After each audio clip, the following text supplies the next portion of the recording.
성도 여러분 반갑습니다. 사순절 32일째 목요일 저녁입니다. 히브리서 10장 26절에서 35절 함께 읽고 묵상합니다. 우리가 진리를 아는 지식을 받은 후 짐짓 죄를 범한 즉 다시 속지 않은 제사가 없고 오직 무서운 마음으로 심판을 기다리는 것과 대적하는 자를 태울 맹렬한 불만 있으리라. 모세의 법을 폐한 자도 두세 증인으로 말미암아 불쌍히 여김을 받지 못하고 죽었거든. 하물며 하나님의 아들을 짓밟고 자기를 거룩하게 한 언약의 피를 부정한 것으로 여기고 은혜의 성령을 욕되게 하는 자가 당연히 받을 형벌은 얼마나 더 무겁겠느냐. 너희는 생각하라. 원수 갚는 것이 내게 있으니 내가 갚으리라 하시고 또다시 주께서 그의 백성을 심판하리라 말씀하신 것을 우리가 아노니 살아계신 하나님의 손에 빠져들어가는 것이 무서울진저. 전날에 너희가 빛을 받은 후에 고난의 큰 싸움을 견뎌낸 것을 생각하라. 혹은 비방과 환난으로서 사람에게 구경거리가 되고 혹은 이런 형편에 있는 자들과 사귀는 자가 되었으니 너희가 갇힌 자를 동정하고 너희 소유를 빼앗기는 것도 기쁘게 당한 것은 더 낫고 영구한 소유가 있는 줄 알미라. 그러므로 너희 담대함을 부리지 말라. 이것이 큰 상을 얻게 하느니라. 네, 우리가 6장에서 믿음에서 떨어져 나가고 그리스도를 배반하고 욕되게 한 사람들에 대한 강력한 경고를 보았습니다. 같은 주제가 나옵니다. 우리가 진리를 아는 지식을 받은 후 짐짓 죄를 범한 즉 다시 속지 않은 제사가 없고, 죄는 지을 수 있습니다. 그리스도인들 하더라도. 그런데 짐짓 의도적으로 계속해서 짓는 죄, 여러분 이것이 우리를 멸망에 이르게 할 수 있습니다. 구원의 확신은 내 믿음이나 내 노력이 아닌 하나님에 대한 확신이라 그랬습니다. 그러나 계속해서 의도적으로 하나님의 손을 뿌리치고 그리스도를 대적하는 사람들은 구원에서 떨어져 나갈 수 있습니다. 다시 회개할 기회를 얻지 못할 수도 있음을 두려워해야 합니다. 성경은 그들의 상황에 대해서 이렇게 말합니다. 여러분은 전에 고난의 큰 싸움을 견뎌냈다. 그것을 생각해보라.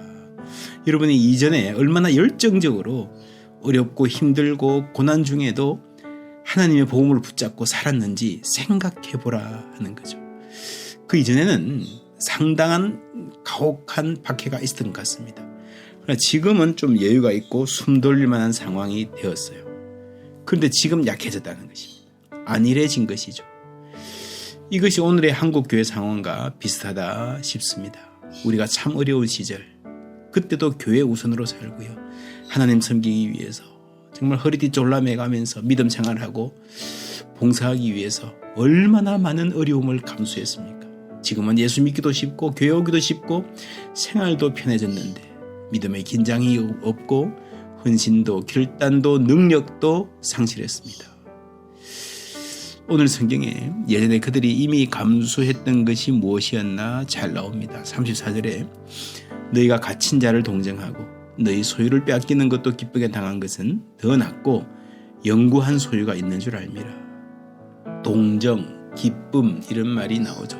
이 동정은 예수님이 우리를 동정하신다라는 말에서 예수님이 우리의 아픔과 연약함을 동정하시기 때문에 우리가 서로 동정할 수 있습니다. 특별히 여기서는 복음을 위해서 갇힌 사람, 핍박받는 사람, 복음을 위해서 소대를 감수하고 살아가는 사람들, 아직도 세계 곳곳에 예수 그리스도의 이름을 위하여 핍박받는 사람들이 많습니다. 목숨 걸고 헌신하는 분들 많습니다. 우리가 그분들의 삶에 관심을 가지고 귀를 기울이고 기도해야 됩니다. 그러면서 우리가 받는 은혜, 그러면서 우리가 그리스도의 고난에 연결될 수 있는 마음을 가질 수가 있는 거죠. 여기서 동정이라고 하는 것은 단순히 불쌍하네라고 하는 게 아닙니다. 예수님이 우리를 동정하시고요. 우리를 위해서 십자가에 못 박히셨고 우리의 아픔을 다 끌어안아 주시잖아요. 나눠주시잖아요. 그래서 오늘 이 말씀의 동정은 함께 어려움을 나누어 나도 그분 때문에 동정하다가 끌려서 함께 어려움을 당하는 것까지 감수하는, 그렇죠? 너희가 갇힌 자를 동정하고 갇히지는 않지만 너희 소유를 빼앗기는 것도 기쁘게 당한 것은 감수할 뿐 아니라 나도 어려움을 당하는 것을 동정할 뿐 아니라 나도 어려움을 당하는 것을 감수하고 감수할 뿐만 아니라 기쁘게 여기는 것, 그것이 참 동정이죠. 여기서 말하는 동정과 기쁨, 이 감정의 언어잖아요. 그죠? 이건 여러분 마음대로 되는 게 아닙니다. 동정하는 마음이 생겨야 되고요. 내가 그분들과 함께 하기 때문에 어려움을 당하면 그것을 기뻐하는 마음이 생겨야 됩니다. 어떻게 그럴 수 있습니까? 그리스도 때문입니다. 내가 그리스도와 함께 십자가에 못 박혔나니 그런즉 이제 내가 산 것이 아니요 오직 내 안에 그리스도께서 사신 것이라. 내 안에 그리스도께서 사시면요, 여러분 정말 사람들을 사랑할 때 내 안에 있는 그리스도가 사랑하시는 거예요. 내 안에 있는 그리스도가 동정하시는 거예요. 내 안에 있는 그리스도가 그들을 위해서 울고 그들을 어루만져 주시는 겁니다. 우리 안에 있는 그리스도가, 우리 안에 있는 성령이 여러분 어렵고 힘들고 고난당하는 사람들을 안아주시는 겁니다. 그것이 기도 가운데서 우리가 기도하는 사람이 누릴 수 있는 성령 하나님의 일하심입니다. 그래서 나를 통해서 하나님의 위로와 하나님의 사랑이 전달되는 겁니다.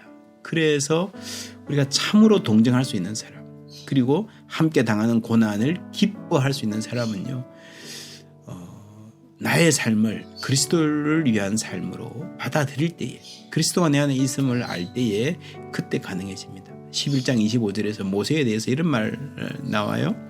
도리어 하나님의 백성과 함께 고난받기를 잠시 죄악의 낙을 누리는 것보다 더 좋아하고 그리스도를 위하여 받는 수모를 애굽의 모든 보화보다 더 큰 재물로 이겼으니 이는 상 주심을 바라봄이라 했습니다. 모세입니다. 예수님 오시기 훨씬 전이죠. 그런데 그 백성들을 위하여 당하는 이 고통을, 그 고난을 그리스도를 위하여 받는 수모라고 했습니다.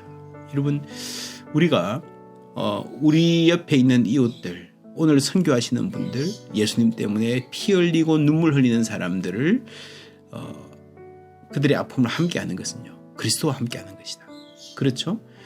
모세는 살아계신 예수님 보지 못했고 제대로 알지 못했습니다. 그럼에도 불구하고 모세가 자기 백성들과 아픔을 함께하는 것을 그리스도를 바라보고 그리스도를 위하여 받는 수모라라고 했습니다. 하나님께서는 우리가 지극히 작은 자, 예수님 이름 안에서 지극히 작은 자 하나를 돌본 것을 그리스도를 위하여 한 것이다 라고 말씀해 주시는 겁니다.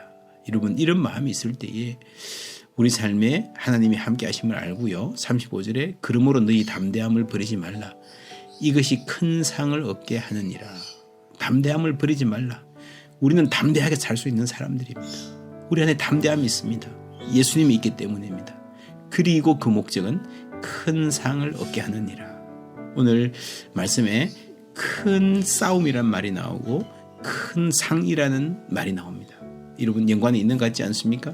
큰 싸움을 허락하신 이유는요, 우리 가운데 큰 일을 행하려고 하시기 때문입니다. 우리에게 큰 상을 주시려고 하나님 작정하시고 준비하셨기 때문입니다.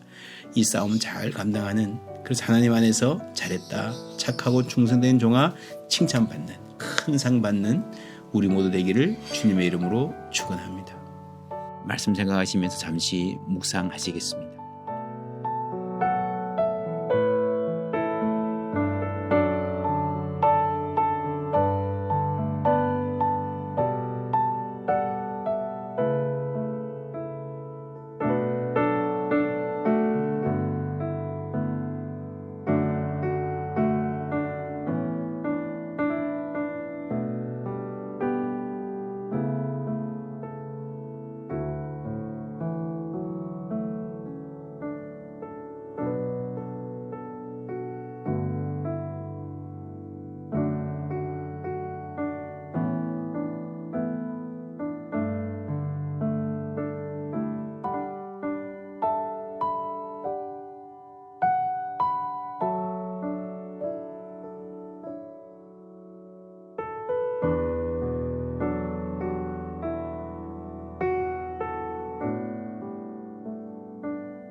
네, 우리 함께 기도합니다. 사랑하는 하나님, 우리 믿음의 여정을 생각합니다.